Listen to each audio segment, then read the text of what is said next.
Hello, welcome to Maison Otaku. Come in, have a seat. I'm Justin, And I'm Mike. and we've got a great episode lined up for you, but first, a special occasion. Huh? Mike, you're older now. Yep, About 28. 28. I could be harvesting your organs and selling them on the black market for quick cash, but I decided instead to get you a present, Mike. Ah, sweet. Wouldn't get much for him anyway. Let's see what we got here. What we have there is closed with double-sided tape. Yeah. Scotch tape is expensive. Ah. Ah, hell, sweet. Yeah, these are pretty cool. This is First Publishing's release of Lone Wolf and Cub in 32-page format. Yeah. Lone Wolf and Cub, great manga. One of the truly good samurai pieces that's not full of like fantasy stuff and anything. It's actually really well based in the period. And this particular printing is really cool because it's got forewords in every issue by comic book legend and noted crazy person Frank Miller. Yep. But yeah, spotted that. Thought you'd enjoy it a lot. Oh, yeah, thanks, man. Plus, I think it kind of ties in neatly with what we're aiming to do this week. Oh, yeah.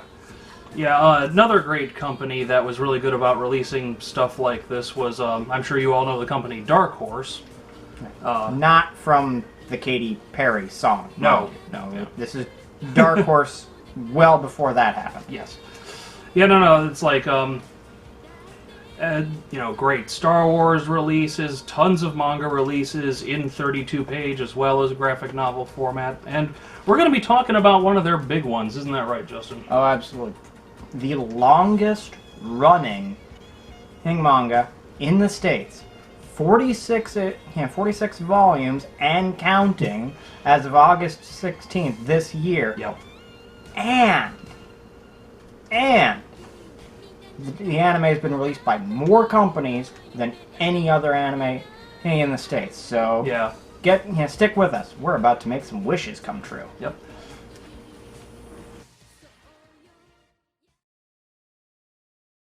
Yep. Now, we are, of course, talking about the series Oh My Goddess, and it is Oh My Goddess. Not Oh My Goddess. There's an interesting piece of history there. And of course leads back to the creator Kosuke Fujishima being a typical middle-aged Japanese guy. Yep. As many of them do, and turned out to be the case. In fact, they like a lot of puns and wordplay jokes. So, when they were going through the licensing process of bringing the manga over here, they saw the original title, which was Megami-sama, which literally translates to the exclamation, "Ah, a goddess." Yes. And they took that and thought, okay, clearly, being an old Japanese guy, he was going for a pun on Oh My God. So they translated it to Oh My Goddess. Of course, they had to get his permission to use that as the English title for the English release. And his first question was, why did you change the first syllable? Yeah. And their response was, well, we thought you were going for this. Yeah, and his reaction was, as he looks at it, he's like, no? The heck, I wish I had. I like that. Yes. As it turns out, Kosuke Fujishima liked a lot of things done in the States with the series. We'll get through that as we go on, but in reality, it's a fun franchise, right, Mike? No, yeah, definitely. For those of you not familiar with this series, or in fact the magical girlfriend subgenre at all, it basically goes like this. This is Schmuck Everyman. He is painfully average and, depending on the series, has few to no redeeming qualities. And one day, a beautiful girl comes along, who also, by the way, has magical powers. And then, for no good goddamn reason, beautiful magical girl falls head over heels in love with Schmuck Everyman. Hilarity ensues. Yes. Now, this should not be confused with the harem subgenre. The harem subgenre is Schmuck Everyman has to choose or is pursued by a multitude of girls. In the magical girlfriend subgenre, Schmuck Everyman has to deal with the insanity and hilarity that ensues when magical girlfriend comes into his life. Also, this genre is a lot better than the other one overall. Frequently. It's actually quite odd because while you will often find places where the two genres overlap, they're still distinctly different because Magical Girlfriend so often deals with the collateral damage. So, Oh My Goddess has a very large cast of characters that's constantly growing, and most of the characters from very early on come back, become more important characters, sometimes for a brief time, sometimes just getting their own little side story. We're still getting goddesses introduced. Yeah. We just recently had Chrono reintroduced. She's actually an Easter egg in the movie where she's introduced before she's ever brought into the manga. But you don't learn that she's introduced then because they only call her by name once. So that's kind of a fun thing if you're a hardcore fan. But when you're discussing the characters, it's really best to start with the beginning, which is Keiichi Morisato. Yep, your schmuck everyman. Basically, just a down-to-earth motorhead goes to a prestigious technical college in Japan. Like I said, he's your every college student. Yeah. He's a very intelligent young man. He's very good with his hands, very hard worker. Interestingly enough, one of the few non-mainlander characters in anime that's endured over the years. I forgot about that. Yeah, he's a Hokkaido native, which is fun because he frequently refers back to people in my small town back on the island. Yeah. And it gives a really great differing perspective. And it's probably something that's just that little bit of Fujishima's own rustic sense of being. Yep. And, you know, it's only because he is such a hard-working, decent, honest, salt-of-the-earth guy that he ends up with the image of all that's perfect in the world. Oh, yeah. Belldandy. Yep. Yeah, essentially, the, Yggdrasil or the Master Force or the System Force, depending which translation you look at, essentially God, decided, you know what, this guy's getting a lot of crap he doesn't deserve, because he's a pretty cool guy. So we're going to send someone from our Goddess Relief Office, and yes, that's what it's called, down to grant him any one wish he wants. Yeah. It could have been wealth, it could have been fame, it could have been the destruction of the world, though they don't recommend it. No. And he thinks it's all one big joke. Yep. So he, thinking that, the guys are pulling his legs, he's not good with the ladies, he doesn't have a girlfriend, so they're like, yeah, they're pulling a prank on me. So then, light bulb, I got it. If you're really a goddess, I wish for you to be my girlfriend. But since it's not real, then shit gets real.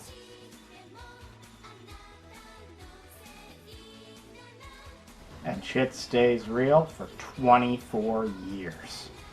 Genuinely, it's one of the longest running sitcoms, really, you can call it, in manga and in anime. There have been 4 different film interpretations of the franchise. The classic OAVs, the great movie, which is very near and dear to my heart, Hi Honey, and the solid TV series and its follow-up, second season. I mean, it's something special, but it's not bad. No. And keep in mind, when we say nothing special in Oh My Goddess, it's still something pretty special. Yeah, it's better than most things that came out in Japan that year, regardless of its mediocrity compared to the rest of its own franchise. And one of the great things about the show is there's not really anything wishy-washy about it. It's very, not too much, this is what it is. And the key relationship of the show is Keiichi and Belldandy, a couple from the beginning. There's no doubt that this is your couple. These are 2 characters that love each other. Yep. And yes, her crazy family, her rambunctious, slightly misguided, best of intentions, older sister, Erd. Erd is best described actually in one of the later volumes of the manga by the new goddess Chrono as being the confuser of ends and means. Yeah, that's about right. and her nowhere near the best of intentions, completely self-centered brat of a younger sister schooled. They move in. Keiichi's younger sister Megumi moves in, then gets her own apartment, joins up with Nakomi Tech, and the cast just keeps building and building, and everyone around them is in some way a form of havoc. Yep. Yeah, basically Keiichi gets maybe like about a volume worth of wedded bliss with Belldandy before everyone starts pouring into his house.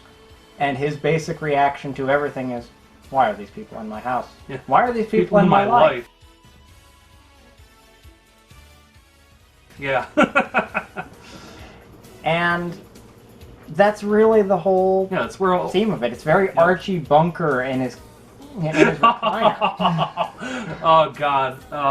Man, that works on too many levels. Yeah. It's his beautiful, sweet, slightly naive housewife and his sarcastic, cynical, I just want things to be normal in the way I remember them, and the way I wish they were. Yeah. Granted, Archie Bunker had to deal with the fact that things were no longer 1955. Oh, and that Edith neither looks nor sounds like Belldandy. Very true. Boy, the way Glenn Miller played. Songs that made the hit parade. Guys like us, we had it made. Those were the days. What you see is what you get. You are a meathead.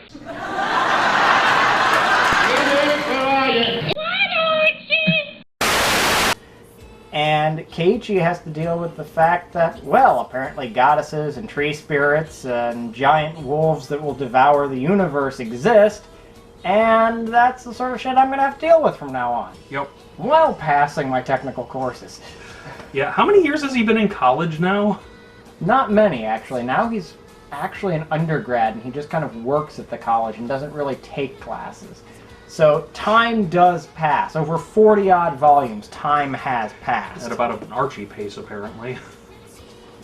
Yeah, just about there. And that's another great comparison. It's just one of those fantastic, you always come back to these characters, shows / comics. Well, yeah, and I really think to sum it up, you put it best when you said, "Oh My Goddess" is the literary equivalent of comfort food.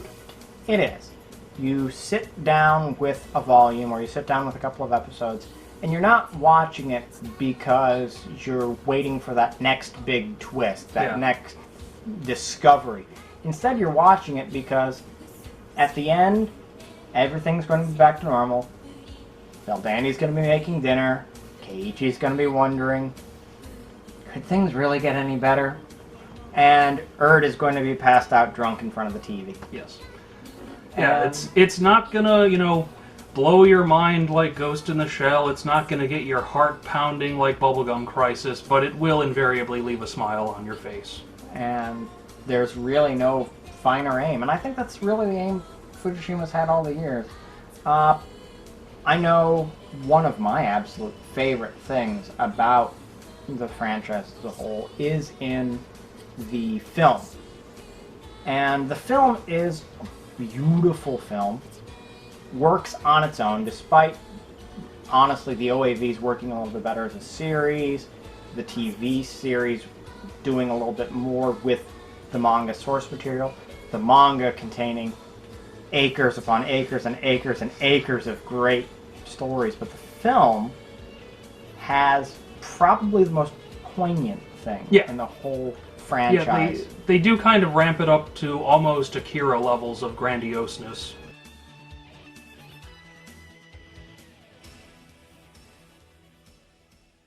Yeah.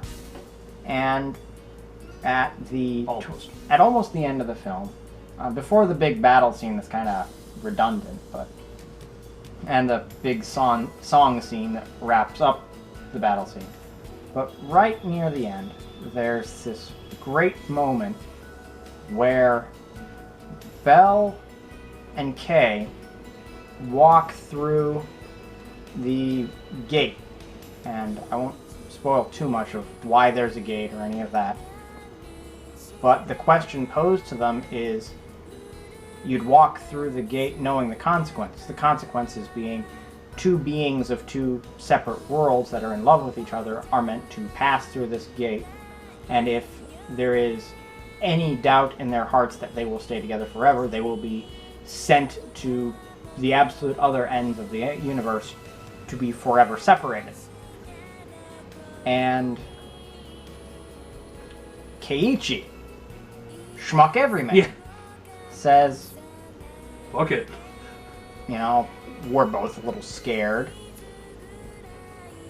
but we know the consequences, and no matter what happens, I'm not letting go of her hand. And that really sums up just the faith in all that this, not only all that these characters stand for, but the faith in all that this show stands for. Family, love, and comfort. Yeah, definitely. That runs through the whole franchise, and it's beautiful. Oh yeah. Kosuke Fujishima is not only one of my favorite artists out there, he's probably one of the more influential ones on my own art style. You want things that are...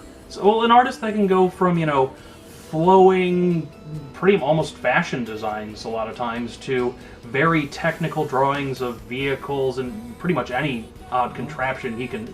If it's an obscure device, he's probably drawn it about 20 times at least. Yes. And he says routinely, he's drawing everything he loves. He's like Masamune Shirow, like Go Nagai, like Leiji Matsumoto, like Hayao Miyazaki even in his art days. Oh yeah. He simply says, I draw what I love. Mm-hmm. And what I love is beautiful women, pretty clothes, fast cars, and interesting mechanical devices. Yep. Yeah, and from this, he kind of stems into an artistic jack of all trades, basically. Yeah. You name it, he can draw it, and usually pretty beautiful and/or detailed. And if none of that has encouraged you to give Oh My Goddess a try, and you very well should, then we'll just end with this very beautiful image of Erd in her usual day wear. Yep.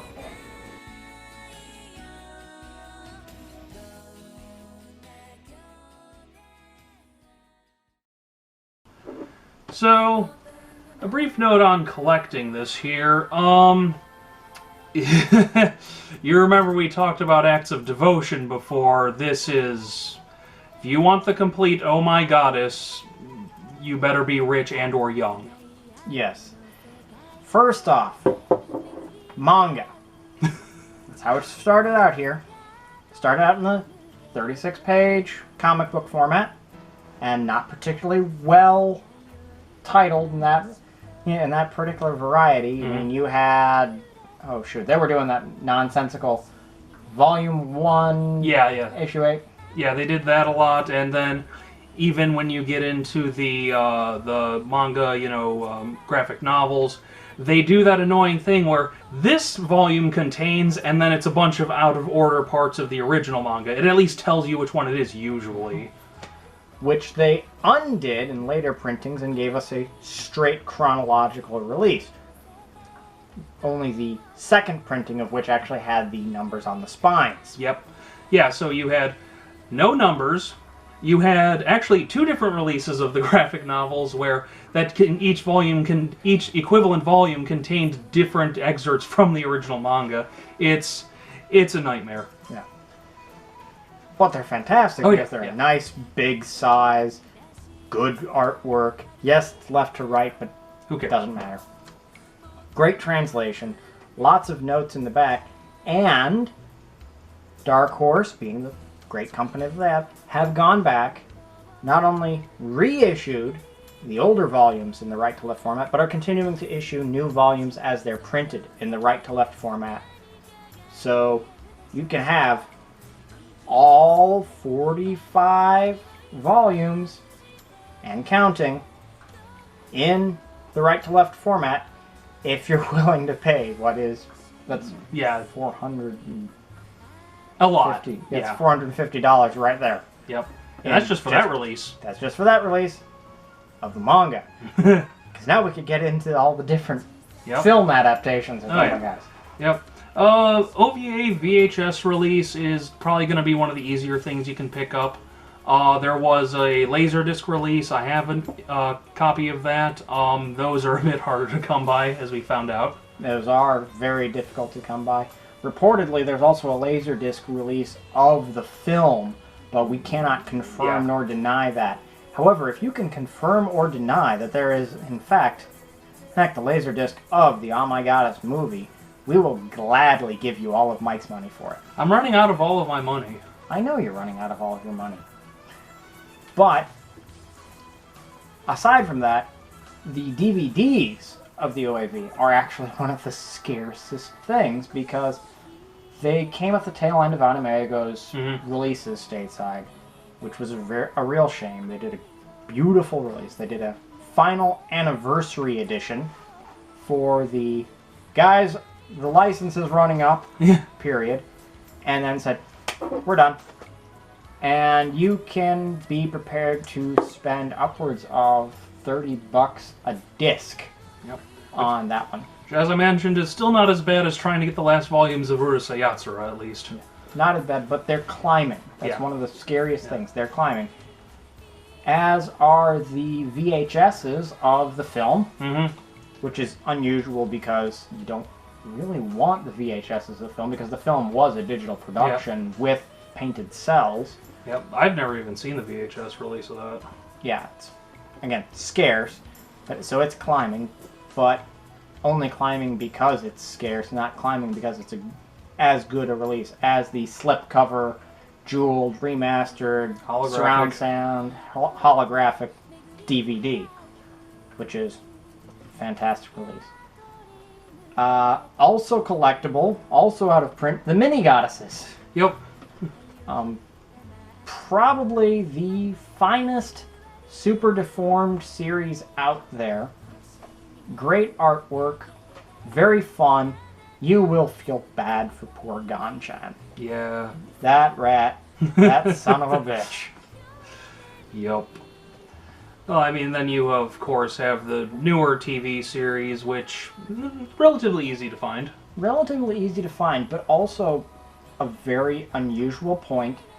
It was picked up originally by Media Blasters and released as part of their Anime Works line, but they elected not to pick up Flights of Fancy, which was the second season. As I recall, if I recall correctly, ADV picked up Flights of Fancy. I think that's right. And then ADV folded into Sentai Filmworks and that whole morass. So Funimation bought up everything, and now Funimation has the distribution rights. You can get thin pack complete editions of the TV series, both the first TV series and Flights of Fancy, for relatively cheaply, that are complete. However, I like the Anime Works issuing of the TV series. It had a lot of good stuff on the discs. The discs had a really good format, good menus, good subtitles, just good stuff through and through. Great one to collect for the sake of having a good version of the TV series. Yep. Well, and I think one of the best things we can wrap up this session on is just talking about all the tons of other Oh My Goddess merchandise there is out there, because they really pull the Simpsons. Yes. Because we're dealing with an almost universally popular, because there's so little to dislike about the show. Yep. A universally popular franchise that's been going for more than 20 years. There's merch. Yep. There's merch everywhere. Yep, you have, posters, wall scrolls, tons of resin kits, both kid-friendly and not. Yes. Don't search resin kits. if you have little ones around you. Yeah. Or if you have certain prurient objections. At least do it with a safe filter. I'll put it this way, very, very brief anecdote. I came home one day and my mom was going on e2046.com, a place that sells resin kits, and she was looking for some Oh My Goddess stuff, and all I heard her exclaim was, "God damn it, Belle Dandy, put your clothes on." Which is really quite shocking considering, well, you saw the picture of Erd. Yeah. And resin kits, PVC kits, cold cast figures and kits. She's the single most figured character in all of anime. Oh yeah, easily. And part of that's, of course, down to the fact that there are so many different costumes and outfits and slight tweaks to the character design over the years. And everyone knows who she is. She was on top of the female character poll in New Type magazine for relatively a long time. I think almost a decade. She was the #1 ranked female character. Not too surprising. So, everywhere. She is everywhere. She's on PS2. Yeah. We were doing some research about this to try and confirm the Laserdisc release of the movie. Apparently, there's a PS2 game of this we came across. Yeah. And not just, what you'd think, which would be like the trivia games for Dreamcast. Yeah, or like the 2D, heavily texted adventure games. This is a full 3D thing. Yeah, it looks kind of almost, not Wild Arms. I was getting kind of a Dragon Quest almost. Yeah. So, if you've played this before, send us a message. What's it like? What's it about? There seems to be an original character on the back of the box that we have no idea who that is. It's exciting. It's going to be a fantastic Sisyphean task to discover everything there is. Yeah. And it's going to cost you a lot. Yep. Because if there's one thing we can caution you about collecting Oh My Goddess, because it's a visible series with so many people collecting it, with so little that's truly rare and high quality, it's going to hurt. Yep. Probably, with the exception of Miyazaki Ghibli films, it's the highest average cost per cell, if you're a cell collector, out on the market. And Mike, as your bill at Art-Toons can attest. Yeah, they still own my soul for another year. Yeah. Got it down to a year. Yes. Congrats.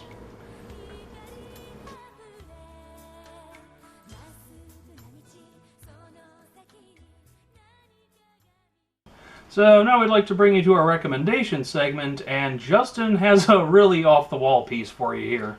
Absolutely. Wanted to kind of shift gears after all the fantasy comedy to fantasy comedy. And I'm talking about Dragon Half. I love Dragon Half. I love Dragon Half. Justin loves Dragon Half. Yeah. The great thing about this is it's funny. There is not a single frame of the Dragon Half anime that was not devoted to making it funny. There's no attempt at a cohesive story. There's no attempt at a character arc. There is simply a girl who's the daughter of a dragon and a knight. The knight was sent to kill the dragon, fell in love with the dragon. Dragon happened to have a female form. It doesn't make sense. None of it makes sense. This is a show whose ending theme is Beethoven's Fifth, but it's a song about how they like fried eggs. Yep.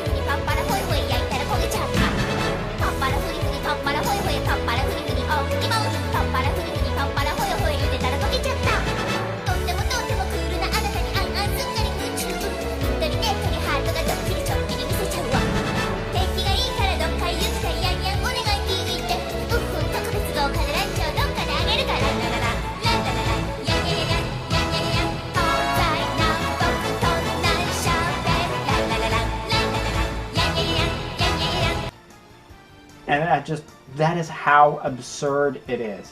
And of course, the king of the land wants the dragon dead, but he kind of wants the dragon girl dead, but he kind of wants the dragon for himself. Again, doesn't make sense.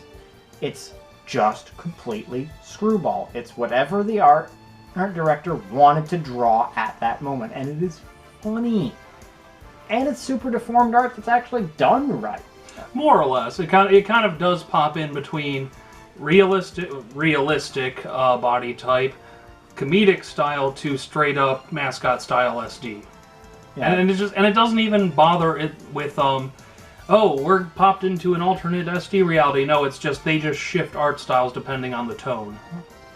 Yeah, and they do that art style shift all the time. There's a great segment where the lead character Mink has to fight her way into a tournament to prove it, and the guardian who determines whether or not you are qualified to fight in the tournament actually is in almost a Fist of the North Star, gritty, cross-hatched, realistic art style right before Mink super deformed punches as the creature she has to fight, and he's back to just the normal style. Oh, okay, you're good. Yeah.